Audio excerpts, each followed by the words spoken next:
My bad. All right, and now we will do something. All right, and now we are gonna do vice president. So we will start with Jojo. Jojo isn't here, I don't believe, but here is his video. Hi, my name is Jonathan, but everyone calls me Jojo. I'm a geology major who was formerly biology.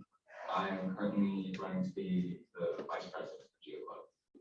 I wanted to start by saying a little bit more about myself. I love rock climbing. My main hobby is rock climbing. I love it, whether it's indoors or outdoors. I love the outdoors. I love hiking. I love rock hounding. I love fossil collecting. But now that you know a little bit more about me, I want to talk about my qualifications of being an officer. Firstly, I already have the experience of being an officer at the UT Club. I am the secretary of UT's Bobs. We generally just promote positivity around campus. So it's safe to say that I know what should go on behind the scenes of the club. Secondly, I'm only going to be taking 12 hours of class next semester, so the rest of my time can be dedicated towards this club. Finally, I feel as though I have the adaptability and capability to maintain all the hard work that current officers have put into the club as it stands today. Regardless, I'm willing to learn from the current officers and all of you to make this club the best it can possibly be. I have the experience, I have the time, and I have the willingness to be the best officer for you. Thank you so much for listening, and I hope you think of me as a great fit for the role of VP for the upcoming school year. Awesome, that was Jojo. So yeah. You will have access to all of these links and written statements in case you want to go over them again. Correct. Or I'll be sending them out after the meeting on the Discord group me. It'll be on our Instagram. Okay. Okay, so then for vice president, we have Stacia running. So that's Stacia, everybody. Yeah. I will be reading Stacia's written statement. So this is hello, my name is Stacia Packer, and I'm running to be the next vice president. I am a sophomore geoscience major and have been active with GeoClub by attending meetings, going on group trips since starting at UTE. I feel that I would be a great fit for this position because I'm already an active member who has the time, and I want to help this club progress. I look forward to working with the team of officers, with the next team of officers to bring exciting events and trips into the year. So that was Stacia. Remember, as we're going through this, to fill out on Google Forms who you want to win for each of these. Okay, then for secretary, we also have Jojo. Jojo is actually running for 3 different, well, he's running like 3 times. He'll get 1 position if he wins. Hi, my name is Jonathan. Everyone calls me Jojo. I am a geology major who switched from biology. I'm running to be the mineral czar at GeoClub, and I wanted to start by saying a little bit about myself. My main hobby is rock climbing. It doesn't matter. Oh, it's the wrong video. My bad. I just realized that. Jojo is also running for mineral czar. Maybe this one is. No. Oh shoot. Let's go through another one. He's running for secretary, guys. Give me a second. I will update that after Let's move to another. the meeting. Okay, so now we have Amanda running for secretary as well, competing against Jojo. That's Amanda, everybody.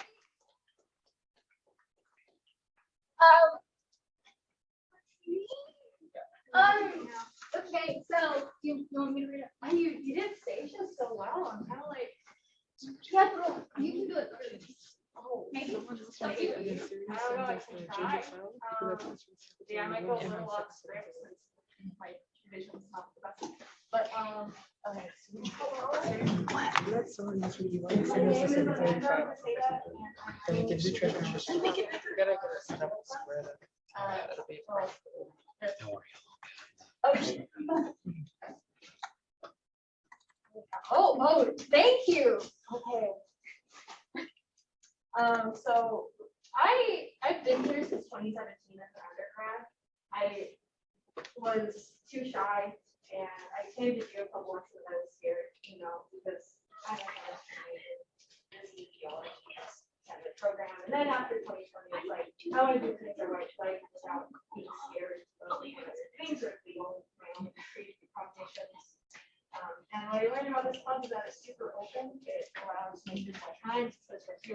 lot of interest in geology, geonews, or passions going on trips like rock climbing or the Arkansas Strip if y'all went on that in the summer. That was one of my. And with the experience I do have is that I have been working in radio for the past 5 years.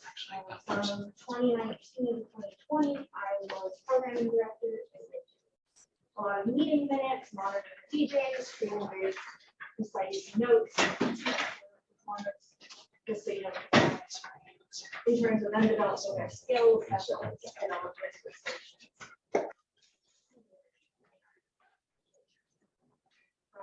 From 2020 to now, I've been the station manager. So I am very familiar with how managing leaders need to conduct themselves, especially in a college environment. And with being station manager, a big part of my job is scheduling interviews with local bands, touring musicians. The most recent interview on YouTube is one at Ginger Root, which is like electro elevator pop vibes. And with those qualifications, I thought they fit really well with the secretary position here at GeoClub. Because that has to do with, I believe, scheduling people to come in for meetings. I really like this club. It's been one of the best decisions I've made in my undergrad career. I hope continue this community and this club.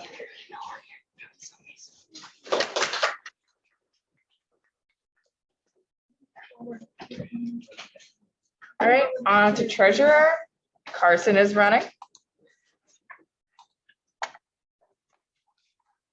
Thanks, Coach.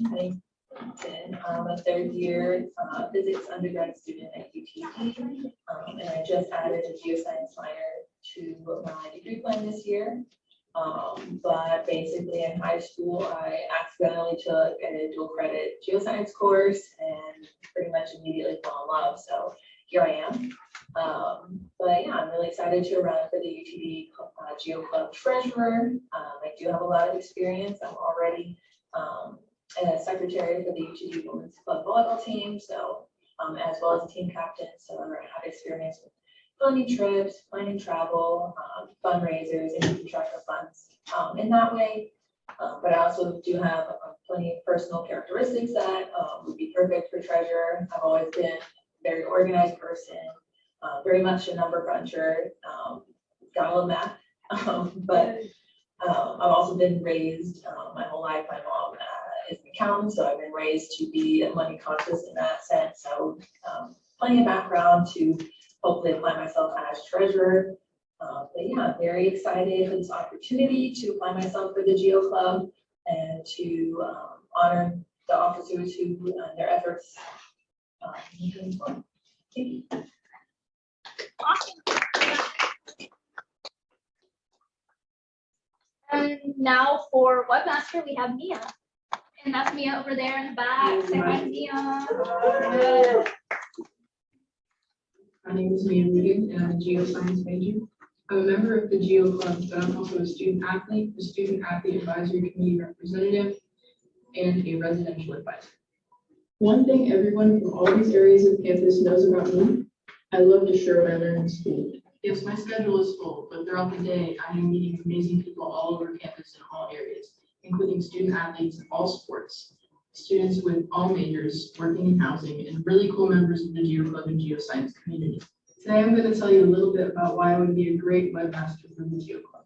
A lot of the work I do on campus involves creating a lot of programs as well as advertising these programs. I would love to use the involvement I have in so many areas on campus to bring more awareness to the geosciences and the GeoClub. There are a lot of students on campus that are unaware of just how cool the geosciences are. My rock and fossil collection has been everywhere on campus, including the ROC, locker rooms of the activity center, and the front desk of a lot of freshman housing buildings. My name is Blair Vance. I'm a student athlete here at UTD, and I got this super cool rock. As you can see from the middle said, hey y'all, my name is Dejan. I'm a peer advisor with University Housing. And I've been working with Mia, and I found out this is a garden. And this is my first though. Hi, my name is Izzy, and I am a student athlete biology major at UT Dallas. And here is a cool quartz rock that the UTG Geology Club mined in Arkansas. Go GeoClub!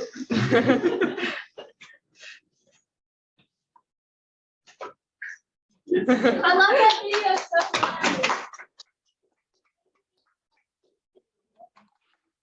All right, now for Mineral Star. So we have Jarrett, who's running for Mineral Star.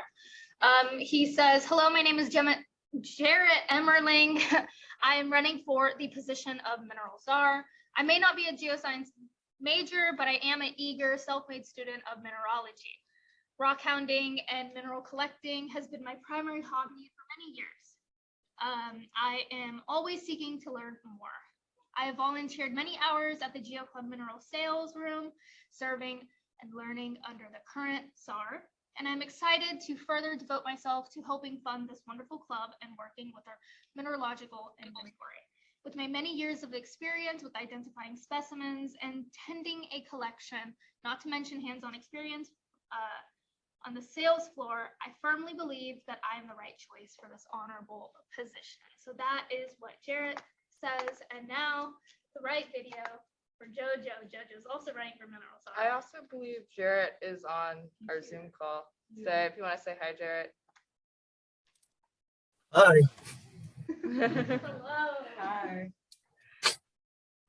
Anything you want to add? No, I think that's perfect. You did a great job reading it, Serena. Thank you.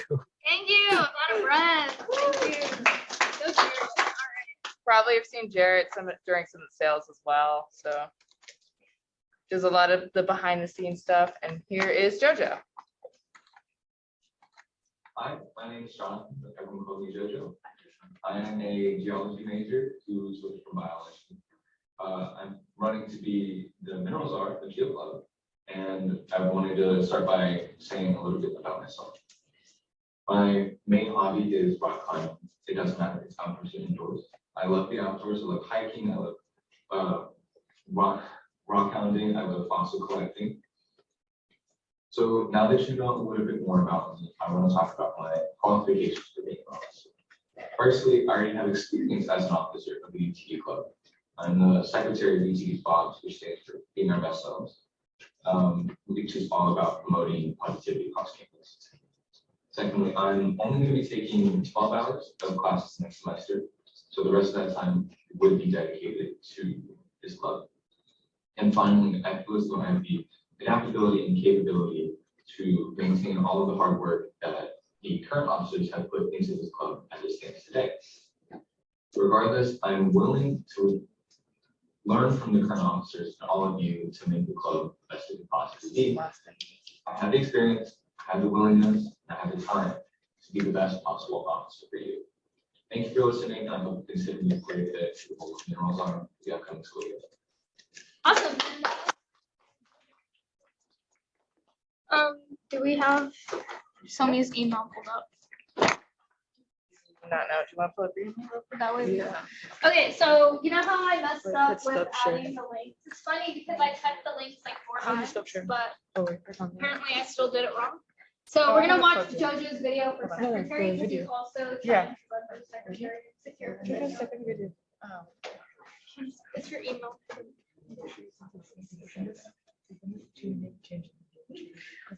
Okay, wait, never mind. Due to time, I'm just gonna update it on the form so we can get started with our amazing presenter.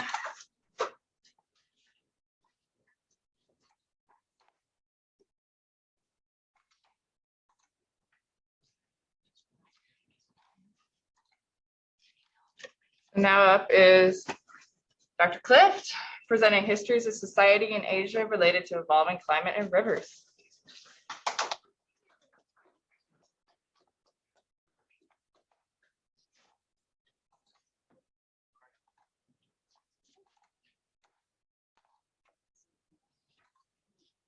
That is not fun. This is fun. That's it. Yeah. Yep, Great stuff. Thank you. of course. Thank you very much. Great. Let me keep an eye on the time here. So yeah, thanks for inviting me to come and give a talk to the society. I'm Peter Clift, and I'm the professor of petroleum geology at LSU, which might seem like a strange job title for somebody talking about the environment and society. But well, That's the fun of being an academic. You can do anything you bloody well want. And at the same time, I was going to say that if you're interested in graduate school, we have a fine tradition of having good people from UTD coming as graduate students to LSU. Two of our best students at the moment are UTD grads. So as far as I'm concerned, the more we have, the merrier. So that's good. And if you're interested in that, you can always fire me an email or talk to me while I'm here this afternoon. I come up here to make videos with Bob Stern and Ning about Monsoon. I started working on monsoons a long time ago now, partly because I was interested in plate tectonics and the growth of the Himalayas. And then I had a depressing, an interesting conversation once with famous tectonicist Peter Molnar, who told me he thought that plate tectonics was mostly understood and wound up, and that tectonics was micromanaging just tiny little advances, and it was nothing interesting to work on. And I thought, well, that's my job. So then I thought, well, what about climate? Climate's complicated, isn't it? So that's when I started getting interested in monsoons. And I thought, well, that was a way that the solid Earth and the atmosphere interact. And particularly, you can see here, what did I do? Oh, God. Sorry, this isn't an apple. I turned something off there. You're good. I thought I was doing Apple L, which on my brings up the laser pointer, but not on this one, apparently. Here we go. Maybe I don't need to bother.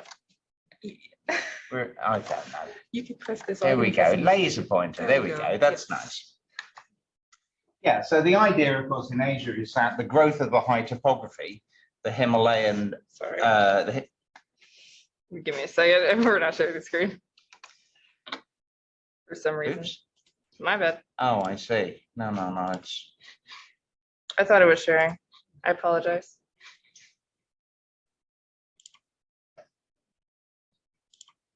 There we go. Great. My bad. Now let's see if I can turn that laser back on, and we'll really be in business. Here we go. Sorry. No, it's fine. It's good. So yeah, so I thought that was intriguing, and later on, I did work that was about not just the impact of the Himalayas and Tibet on the Asian monsoon, this idea that the whole circulation in the atmosphere is reversed in Asia, because normally in the mid-latitudes you have subsiding dry air. That's why you get deserts in places like the Sahara, and then the rainfall, the high rainfall, is in the low latitudes, right? And like why you get tropical rainforests in the Congo, for example. But in Asia, it's spun the whole thing around. That's because the heating source isn't at the equator; it's on the plateau, and so that seemed to make some sort of sense, right? So you can imagine how big mountains would make the airstream move around differently, and so on. What intrigued me later was the idea that the reverse was true, that the climate had an impact on the solid Earth. And I might have even talked about that here before, but I don't want to talk about that today. I want to talk about people. So the issue is not just that the monsoon does evolve on geological timescales, largely as the Tibetan plateau and the Himalayas grow, but it's also impacted on shorter timescales through Milankovitch cyclicity and on really short timescales using in relation to things like the El Nino of the Pacific Ocean. And those are the sort of timescales that have made a difference to people. You know, we haven't been kicking around for 30 million years, and I might almost look that old, but I'm not quite that age. So what I was interested to understand is, could a geologist reconstruct how the monsoon was evolving on the sort of timescales that make a difference to people? And we know that some civilizations in Asia have thrived and collapsed as a result of changes in the monsoon. And we want to understand maybe what that's going to happen in the future. And of course, really the way that this largely impacts people is through agriculture, because a lot of people live in Asia, they've got to eat, and you can't grow food unless it rains. So in many ways, you see the rainfall map here, the bluer colors, the lighter colors are where the rain falls. The rainfall map essentially looks very much like the population map, with maybe the notable exception of North China, which is definitely a place you shouldn't go to be increasing the population. It's way too, it's going to get dry too. So it's not that's not good. They should be living in the south. Anyway, I'm not yet president of China, so I can't quite fix that.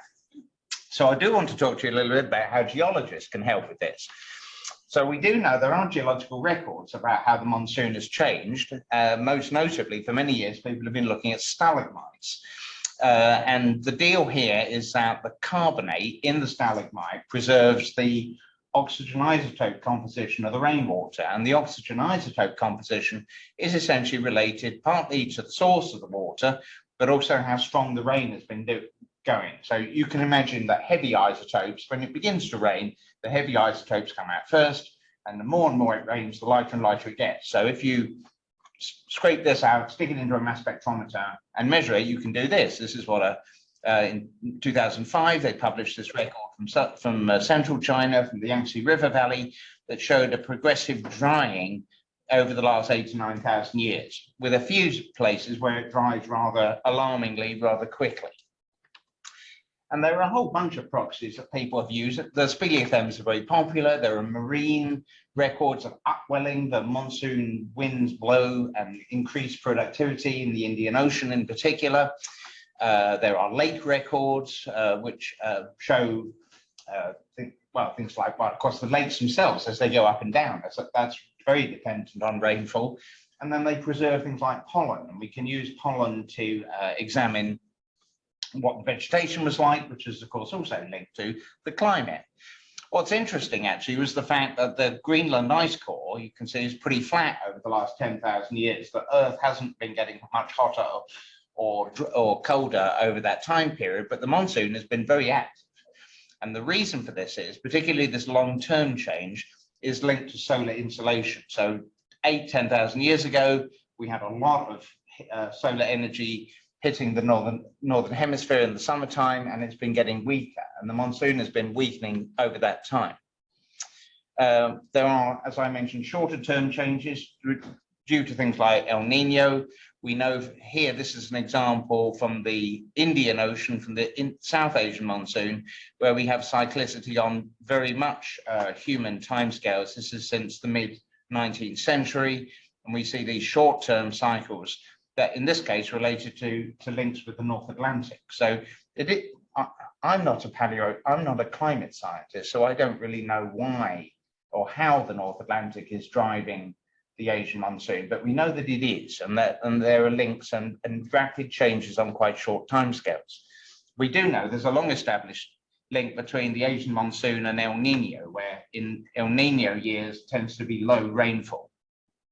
So this rather confusing plot over here shows how high periods of high rainfall tend to correlate with La Nina and low ones with El Nino, although that has broken down over the last 20 years or so. So what do we know about the development of the monsoon? We do know that, of course, the monsoon impacts vegetation. It doesn't take a rocket scientist to figure out that the vegetation which thrives in different parts of Asia is linked to the climate, to how tropical it is. You know, obviously things like up here in Siberia is not the same as in, Vietnam. And of course, as the Holocene has gone on and the climate has changed, that these vegetation belts have moved around. And that also means that's important for crops, right, too. So the sort of things people eat in Asia, like rice and millet and wheat and barley, that the zones that they're most comfortable in, the bright red zones here are where these crops thrive, are actually quite dependent on the climate. And that because this has changed through time, it's affected where people can live in Asia. There's also a temperature issue here. Surprise, surprise, rice likes it nice and hot, and things like barley and millet are a little bit more tolerant. Millet is the dominant food in northern China. So what do we know about what's been happening in the past? Well, we can use geological records to look at that. Things like I mentioned, this is from the Les Plateau, wind-blown dust in North China, which is a series of sediments. So you can see river deposits, swamp deposits, fluvial deposits. And what we see here is that this is just an example of what we see across much of monsoonal Asia, is that if you looked over the last 10,000 years, we tend to get wet conditions in the early to mid Holocene, and then a pretty rapid drop off, right? So we were in a swamp, and then sometime around 4,000 years ago, the swamp goes away and you end up with wind-blown dust. We see very similar things going on also in South Asia. So here in Rajasthan, in Western India, there are some, well, this is not a lake, is it? But it used to be a lake. So when they called this thing I forget what you call this. It's a floodplain now. But essentially what you're looking at is a desiccated lake. So there were periods where they had shallow lake with fluctuating levels, and then a deep lake in the early Holocene, and then drying up. And again, you can see at about 4,000 years ago, the whole lake goes away and you just end up with this playa condition here. And then we can count, you know, the laminae here are used to reconstruct, to show what's been going on in the lake through time.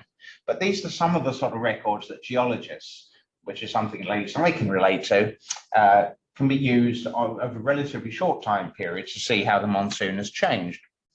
And of course, that's had an impact on what the type of vegetation that you can grow in your field. So I've got two crops here, different types of millet. And what you can see, 11,000, 9,000 and 3,000 years ago. And again, the red color shows you where these plants would have grown well in the geological past, or at least during the Holocene. So at the beginning of the Holocene, you know, the millet is essentially confined to Indochina, and North China is not so good. By 9,000, everything's warmed up and the rains are heavy. So at that point, you could grow it absolutely everywhere across the region. And you can see how it's contracted, so that by 3,000, we're very much back closer to where we are in the present day. But these are pretty big changes. And so obviously, well, we know that people have been living in this area for a long time. And this sort of dramatic change in the viability of the crops must have had a big impact on early society in East Asia. Same is true in the South, actually. In South Asia, here, for example, we know that there are changes in peninsular India, where there's this onset of a much more variable arid condition starting about 1,500 years ago. And ancient Indian society built these giant water tanks starting around that time. They even call this sort of this water tank phase, where they could see, well, they needed to do this in order to be able to continue their towns. Otherwise, they were just drying up and couldn't survive through the dry periods. You can see that, though, there's a really quite a rapid change here, starting about 1,500 years ago. So it makes you wonder what they would do if this happened again in the near future. So, you know, the rain, that we need water to survive, but you don't absolutely have to have it coming out of the sky on your head. We know that places like, you know, Egypt, the Nile Delta thrives, not because it rains a lot in Egypt, but because it rains a lot in Ethiopia, and that water is delivered through the Nile River. So it turns out that the rivers of Asia, the monsoon-fed rivers of Asia, are quite a big deal to the people there. And I have a long-term interest in the big rivers of Asia, some of the largest rivers on Earth. The Ganges Brahmaputra is the biggest single contributor of sediment to the global ocean. And the Indus is number 2. And not because they are the biggest water carriers. The Amazon is hands down the biggest water carrier, but these are the biggest river and delta systems. And they, of course, feed an awful lot of people. There's an enormous population on the floodplains of the Delta Plain here in Bangladesh, as well as in Southeast Asia and the Mekong in southern Vietnam.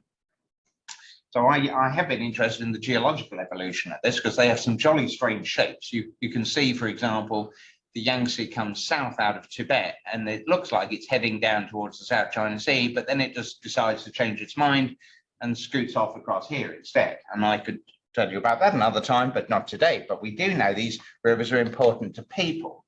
And we do know that when the rivers change, well, we know the rivers are dynamic and mobile, and we know that when they change, it's serious for people. So back here in 2008, this Cozy River, which is in Nepal and India, so it's an alluvial fan. It's a giant alluvial fan. You can say it's a 50-kilometer scale bar. So this thing is about 100 kilometers across, and what, 200, 150 kilometers north-south. And since the 18th century, the Kosi had been migrating across towards the west. You can even see the alluvial fan. It's a nice teardrop shape. There's its apex where it comes out of the mountain from. And then suddenly in 2008, it broke through its levees and came right the way down the center of the fan like this, which of course was a massive disappointment to the people whose farms over here were being sustained by the Kosi, and not so good news if your house happened to be right there. It's a pretty serious event, albeit a local one. And in other places also, flooding and river reorganization has had a big impact. Back in 2010, the Indus, which normally looks like this in the summertime, this is essentially Pakistan. So you can see that's a normal year, and that's what the Indus looked like in 2010. It went completely nuts. There's the barrier, the barrage at Sukkur in Sindh province.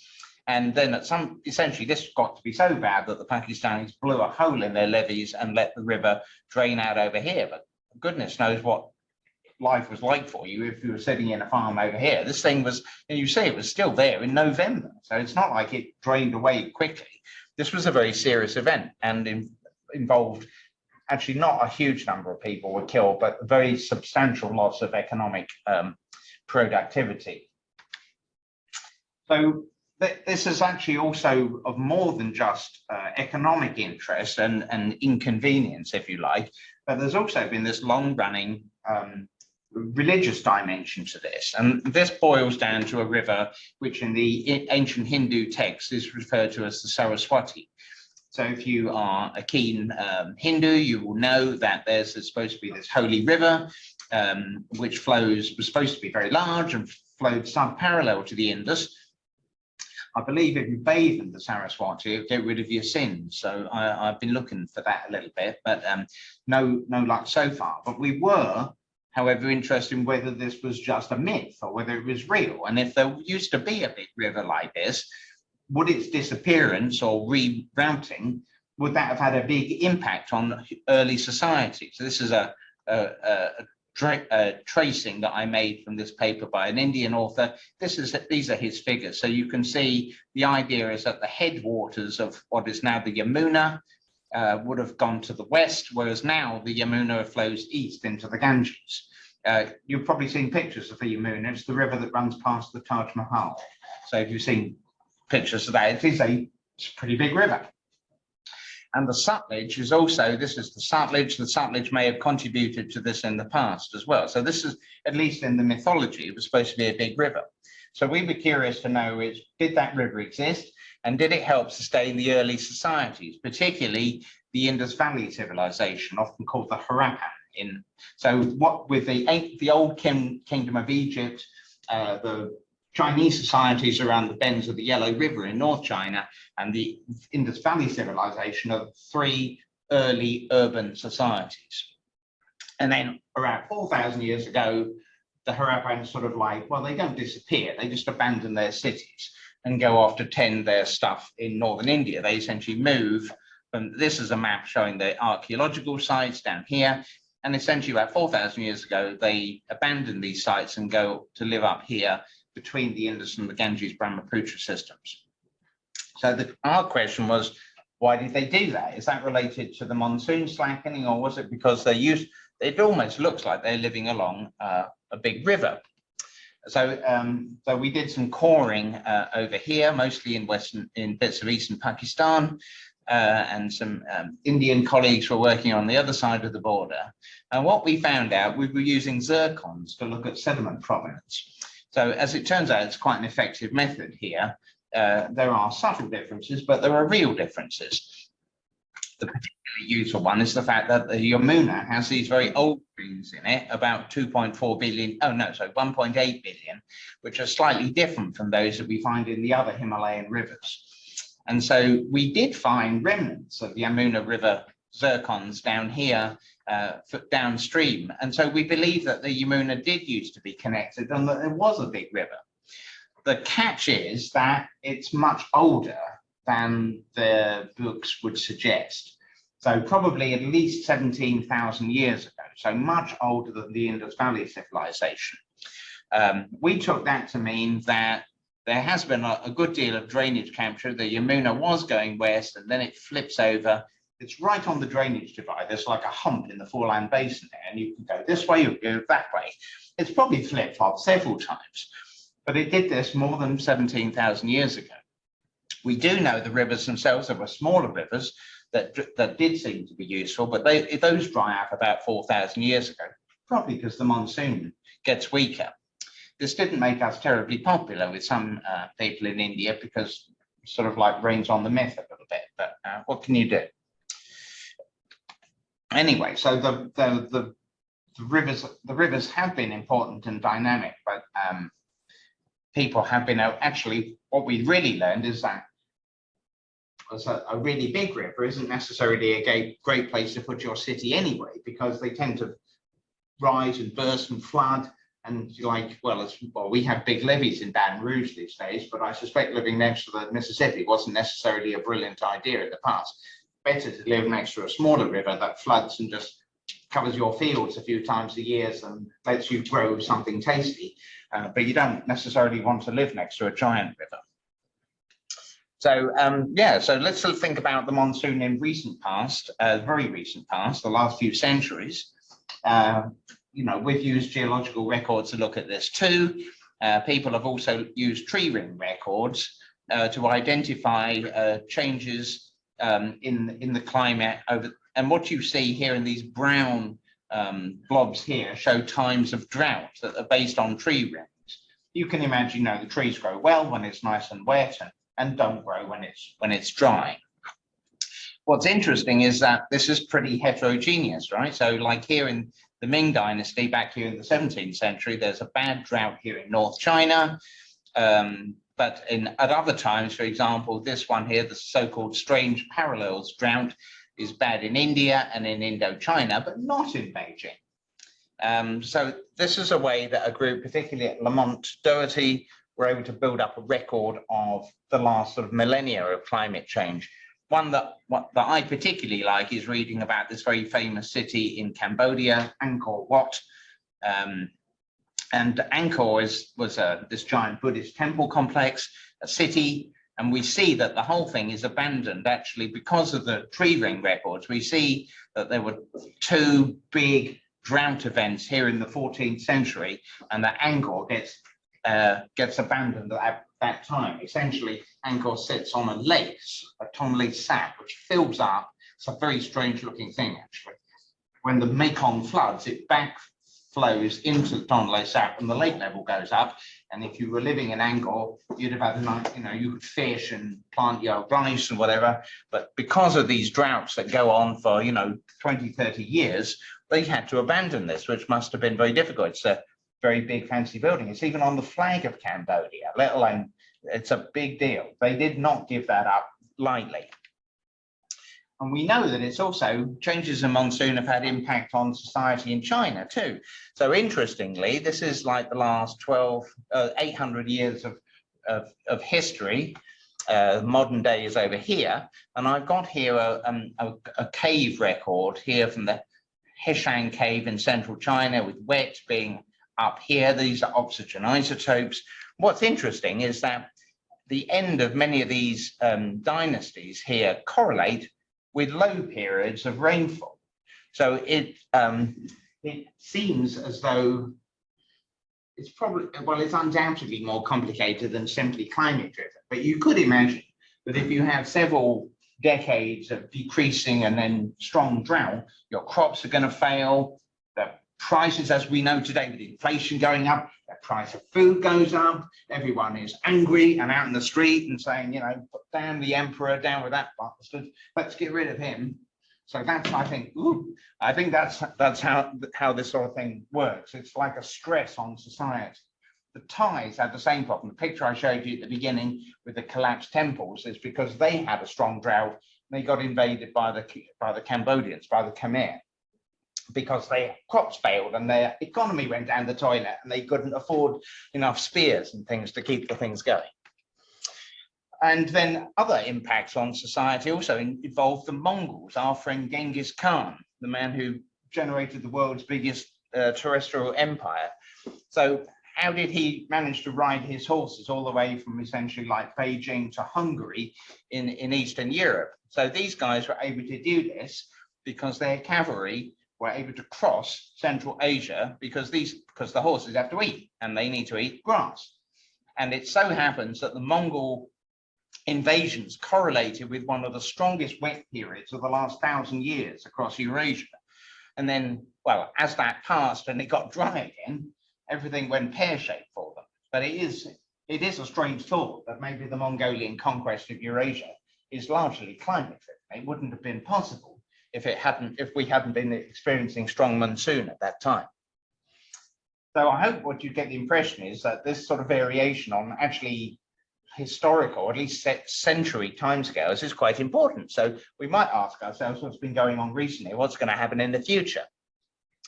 So climate scientists tell us that the world has been getting hotter since 1900, including Asia, and it's the heating of Asia that drives the monsoon. So what's that done to the rainfall? Well, over the last half century or so the brown colors show where it's getting drier. So Northwest India has been getting drier, south has been getting wetter, and likewise in China, North China has been getting drier, the south wetter. And what do we know, or what do climate modelers tell us about future predictions? Well, we know that actually in the recent past, there have been some quite extreme climate changes. This is a picture from 2019 of thermal anomalies across Asia in the summertime. So that's 12 degrees centigrade above normal, right? So the Tibetan plateau is essentially incinerating at this point, whereas, bits of northern China actually colder than normal. Some very unusual perturbations that we don't really expect. And what does that mean in terms of, if this type of trend continues, what does that mean for precipitation? Well, again, generally speaking, since the world is getting hotter and you get more atmospheric activity and Asia's getting hotter, and that's what drives the monsoon, you'd expect in general the monsoon is going to be getting hotter. The monsoon is getting wetter and stronger. The issue is that the whole world is getting warmer, and so if you're a Chinese or an Indian or a Vietnamese farmer, what you care about is having water in your fields, right? It doesn't really, if it rains heavily, that's good. But if it's so hot that it all evaporates, you're not in a good position. So what we really want to know is this evaporation versus precipitation trade-off. And that's not always so encouraging. So you can see that there is a slight loss of moisture here, where we can see it in India and certainly in bits of China. Likewise, CO2 increase is predicted mostly to increase rainfall across much of southern Asia, but not so much in North China and not in northwest India and Pakistan, which is already a very dry place. In China, for example, the black dots here show you where they're predicting decreased soil moisture. So although the rainfalls will increase, but also get more stormy, that actually much of central China, this is the Yangtze River Valley where many people live, that is predicted to become drier over the next 100 years. And then there's this issue about typhoons, right? So typhoons generated in the West Pacific, they tend to either scoot off across the Philippines and smack into northern Vietnam or southern China, or they crank around and head off towards Japan. And the warming that we've seen in recent years has resulted in climate modelers predicting a preference away from the South China Sea and actually towards Eastern China and Japan. So maybe good news if you own a beachfront house near Hong Kong, not so much if you live near Shanghai. And then, of course, the cream on the cake is rising sea levels. This is one of the reasons I work with the Chinese, actually, because they seem to think that since I'm from Louisiana, I know something about sea levels and deltas. So because we do know that the sea level's gone up a lot, like 130 meters since the glacial maximum.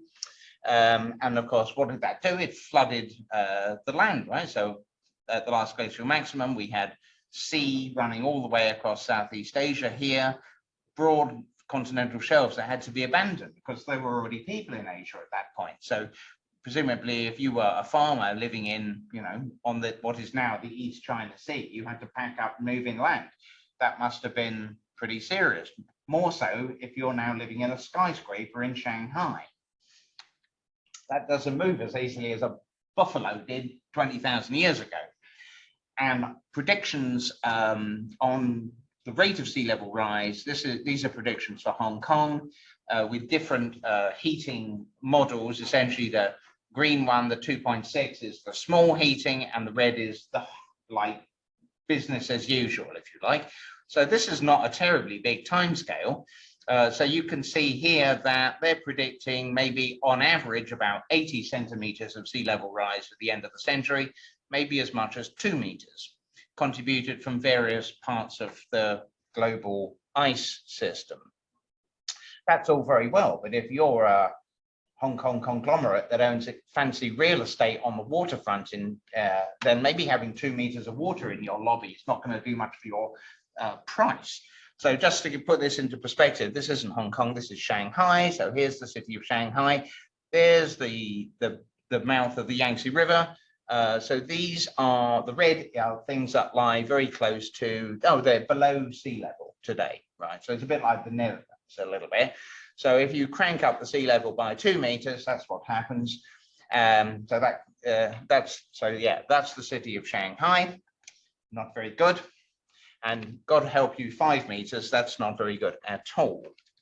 So one of the reasons that geologists can actually help contribute to this problem or help solve this problem is through engineering and our understanding of river systems.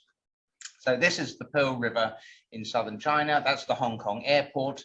This is Shenzhen, where your Apple computer probably came from, Macau.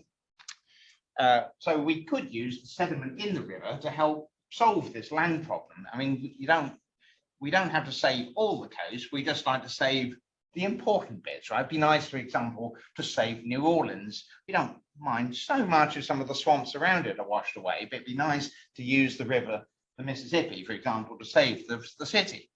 One of the catches here is, of course, in southern China and in the Mississippi, that the sediment yield on the river has been going down. In this case, 120 million tons a year to about 30 million tons in recent years. You can probably guess why. Damming. It's all behind the dams. But this is where marine geologists can play a role. So here, these are Holocene contour. They're Holocene sediment contours in meters for the Pearl River. So the main distributaries are here on the east side. You can see we have about 10 meters of Holocene here. And if we could go about capturing some of the sediment flow, we could at least help build up the coast on this side. Probably Shenzhen and Hong Kong are just going to have to fend for themselves. There's not enough sediment. Fortunately, Hong Kong's very mountainous and they've got a lot of money. They'll figure it out. One thing you can do, of course, is a little bit of engineering. This is what the delta looks like. And if you were able to divert the streams, you don't want it coming down here and disgorging into the South China Sea. The sediment there lost there is fat or use, you want it over here. But if you put in dams and diversions, geologists could help advise as to how to preserve the coast in these regions. The other thing that can be done is building up coastal defenses through things like mangroves. So we do know that mangrove swamps, in some cases, are actually able to keep up with even very high rates of sea level rise because of their ability, these little strange roots they have that they capture, they slow down the speed of the water and allow the sediment to precipitate. So in Hong Kong, here, this is a nature reserve in Hong Kong, and here actually, as you can see, the red colors where the mangroves have been prograding in the recent past. So there is certainly some potential there to use that, as there is in Louisiana for that matter. So I have been trying to work with people there about using a combination of mangrove barriers coupled with offshore reefs, like shellfish reefs that would help dissipate wave energy and maybe use the sediment in the delta to try and preserve. And of course, this is the beauty of this is it's also carbon neutral. It's better than carbon neutral, it's carbon negative. If you build a gigantic concrete seawall, that's the opposite. That's very carbon intensive. Plus, you've got to pay some people to do it, and you've got to buy those raw materials and all that type of thing. But sticking in a few mangroves and going off for lunch seems like a much easier thing of doing it. And this is where geologists can be useful. So I'm going to shut up at this point. If you've got any questions, hopefully you can see how I have a very traditional background as a sedimentary geologist. You don't have to be an archaeologist or a geographer or something to do this sort of thing. But this is, yeah, I think it's interesting to see how quickly the climate and the rivers have evolved and how important they've been in the history of Eurasia, and probably will continue to be so in the future as the climate changes. Thank you.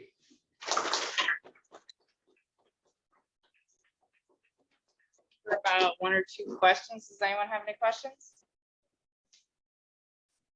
In terms of like chemical pollution into water systems, have bigger studies to monitor that potential effect on monsoons? I'm sorry, you have to speak up a little bit. Like chemical industries. Like Oh, yeah. improper ways, like artificial things that shouldn't naturally be in the ocean. So there's been like isotopic measurements like those to see how it impacts monsoons. Probably not directly, but chemical weathering has an impact on the climate and on the monsoons. And actually, pollution has an impact on the monsoon. Strangely, pollution has the opposite effect of global warming, because it's putting essentially artificial clouds into the atmosphere that deflect. So where there has been a lot of pollution, such as in China and India, actually the predicted increase in monsoon rainfall hasn't actually panned out, that it's actually got drier places because of the pollution. So yeah, I hope that helps a little bit.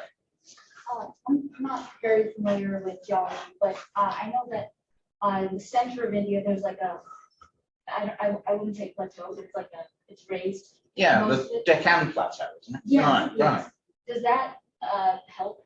Or Well, it's one of the, yeah, well, it helps focus the rainfall in peninsular India. The western side, the so-called the Ghats of Western India are one of the wettest places, apart from the Himalayan front.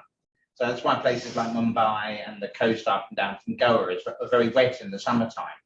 Because the nice thing about topography is it's not going anywhere in the next sort of few hundred years. That's sort of like, we know that's important. It's the reason that the monsoon's there in the first place. But essentially the atmospheric CO2 and the solar forcing also have an impact on shorter time scales. But yeah, the topography is important. If you want to live in a place with rainfall, buying a house in Mumbai is probably a good start.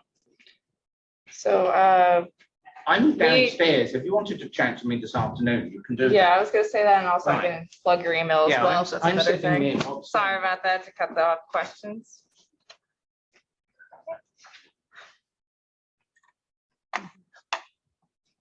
We're gonna speed through lightning around this stuff, so.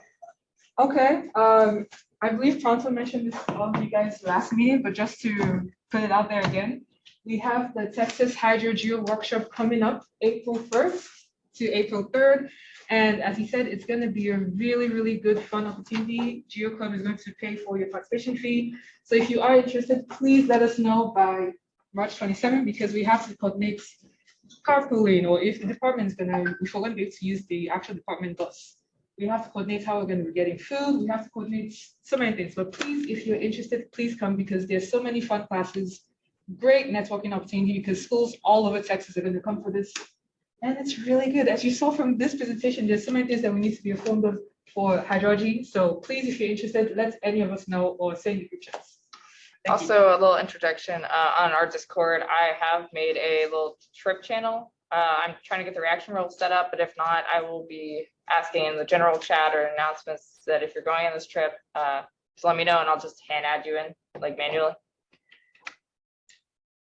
Okay, another trip that we are planning for the entire GeoClub is that we're planning a trip to the Peru Museum. And what makes this extra fun is that the Peru Museum, on every Thursday, they have this thing called Thursdays on Tap. So the first rule is that you have to be 21 to attend. And then GeoClub is going to cover your food. You're going to get a tour around the entire museum. For your drinks, you will have to pay for that on your own, but everything else is going to be covered by either the Peru Museum or GeoClub. So if you are interested, it's going to be on April 7th from 6 to 10 p.m. If you are interested, yes. What do they have in the Peru Museum that's adults only? The alcohol. The drinks.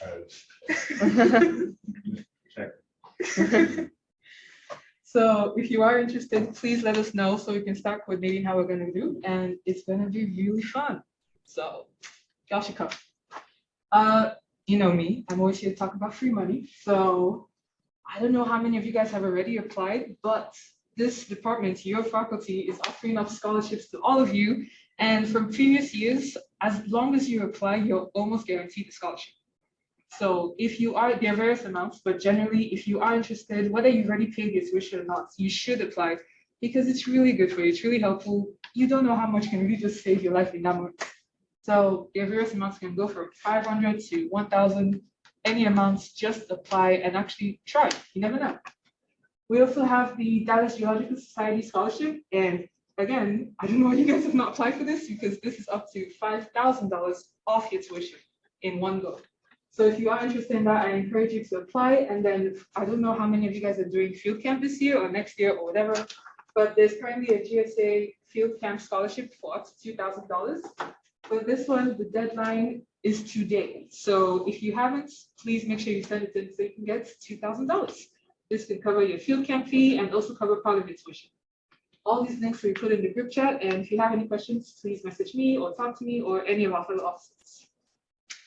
And then internships or jobs. So the NSM Dean's Office is currently looking for a videographer that will be paid $50 an hour. If you are interested in this position, please apply using Handshake. I assume you all know what Handshake is. It's our school's platform like LinkedIn. It's really nice, it's really helpful. And then we also have the TRC environmental internship and then a geology lab assistant position with Howard College. If you have questions about any of these roles, please reach out to me or any of fellow officers. And then if you have questions about the actual geology lab assistant role, I can put you in contact with the fellow or the former person, and then she can answer any questions you have. Cool. Okay, so I made this slide because I've had some questions about like actually using LinkedIn to apply. So why I'm always here to talk about like you should use LinkedIn. I'm not just trying to like harp on it because it's really important and useful for you to use. I get like we tend to rely on like word of mouth or like, oh, my friend told me about this place or that place. That is true. Word of mouth goes a long way. But there's a platform that you can just put your stuff publicly and people can easily access. And why that's important is that for some companies, they're not allowed to share your resume because that has your actual hidden information. But with your LinkedIn, that's a public stage. That's a public profile. So they can share that and then it can go to so many places. So one tip, update your LinkedIn, make sure it has all your information. And if you start a new job, if you're an Uber driver, whatever, you can format that and put it on your LinkedIn and it can have skills that can go to other places. Number one, is networking. All of you here, this is already a big network that can connect you to over thousands of different people. Your professors, your TAs, anybody that you ever meet on campus, even during this candidates seminars that we're having. You should be networking with all the professors that come here because they can put you in touch with people who can help you. Another really good thing is externships. I don't know how many of you guys are aware that UTD has their own externship program where during spring break or on rolling basis, you're allowed to job shadow people in your actual desired career. You just have to apply. So this is also on the career website. If you have any questions about that, please check it out and help each other because you can apply for stuff by cold emailing, but if you have somebody puts in a word for you, that takes your application from here to here. Cool. All right, so Rock Talk. It's a show that Caitlin and Amanda is running. I believe it is at 10 a.m. on Thursdays. 10 a.m. Mm-hmm. So tune into that if you're not in class. I believe you're working on a place to actually get the previous episodes uploaded, correct? Yeah, so Caitlin's been working on getting the original audio and like removing the music from our promoters and just other tracks we played to avoid YouTube. So you'll be able to find those when I get that information. I will send that out to y'all through our Discord. And so speaking of Discord, we have all of our socials here. I'm sure most of y'all are on it at this point. Discord has been kind of our main communication switch now at this point. We also announced pretty much everything else on our TikTok and not our TikTok, on our Instagram and Facebook. TikTok's just like a joke fun thing. And also Discord, the Geoscience Student Discord server made by the lovely Stacia, who is over there. So that's kind of for your classes and all that sort of stuff that isn't necessarily GeoClub, but more pertains to the department. So we got a mineral giveaway. So if you haven't signed in on the sheet, please sign in now because we'll use that to determine who wins the mineral. And we have, pass the actual one. The mineral up for grabs is a wonderful barite, really pretty, really nice to have. So if you haven't signed in, please do so. Everybody signed in? Okay. That works. That's easy. Also, I do want to say thank you for struggling with us today through our technical difficulties. It's been kind of a rough meeting for some reason, but been through it. Number 3. Okay, number 3 is management. How many times in a row can you get this? You can do it again. Oh, yeah, 5. Isaac. All right. That is technically the end of this meeting. Thank you so much for attending. And if you guys also want, lunch is provided. You just walk out the door and there's pizza and drinks. Thank you so much for coming. And if you have any questions, please feel free to message us. And if you have any questions for Dr. Clift, also we put the information in the group chat. Thank you so much, Thank Dr. you. Clift at LSU. Probably went